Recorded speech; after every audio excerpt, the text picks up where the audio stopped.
Let's talk about safety. So we have medical training here. I have a couple trauma kits just in case, right? If something were to happen, we do have the capability that we're going to deal with an injury, right?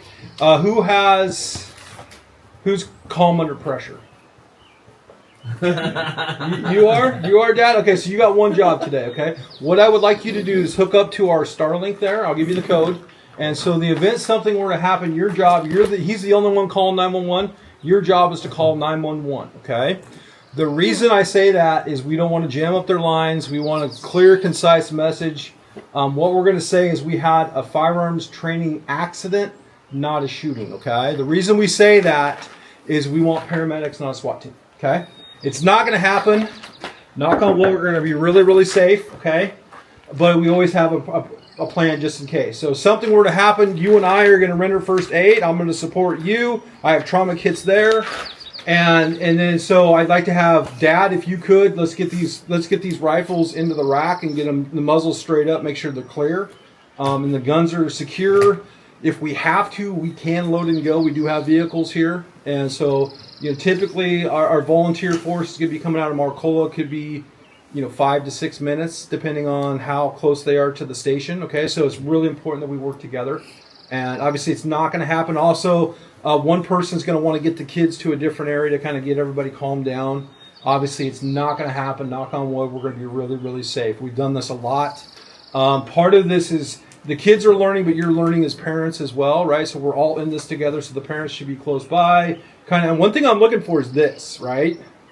Is that finger straight and off of the trigger until I give you the command to fire, okay? Who remembers what this is called? Who remembers? What's it called? Close. Booger picker, right? Booger picker. Yes, good job. So you still remember it. See? That's why I use it right there, okay? So let's talk about our 4 basic safety rules. 4 basic safety rules for today. Number 1, we're going to treat every gun like it's loaded, okay? Every gun is always loaded. And so for today, it's going to be your responsibility to know the condition of your gun at all times. Also to treat that gun with respect. Make sure it doesn't fall off the table. Make sure nobody gets hurt, right? So it's really, really about building responsibility with young children, right? And kind of teaching them the right way. Number 2, we're going to keep our muzzle pointed in a safe direction. Okay, the only safe direction is either up or down range today, okay? The reason we don't point the muzzle down is because we have a concrete floor right here.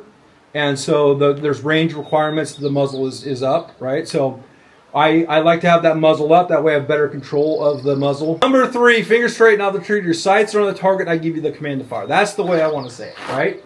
So the only time I'm going to listen for the click, right? If I hear a click of a safety before I give the command to fire, I'm going to stop you because I want that click of the safety after I give the command to fire, okay? Really, really important because I want all those guns to go off about the same time, okay? So number 4, make sure my target, my backstop, and what is beyond, okay? So there's my target, my backstop's all the way down. Those bullets will impact all the way down there, okay? Believe it or not. So does that make sense? Any questions? You guys ready to have fun? Let's do it. Okay.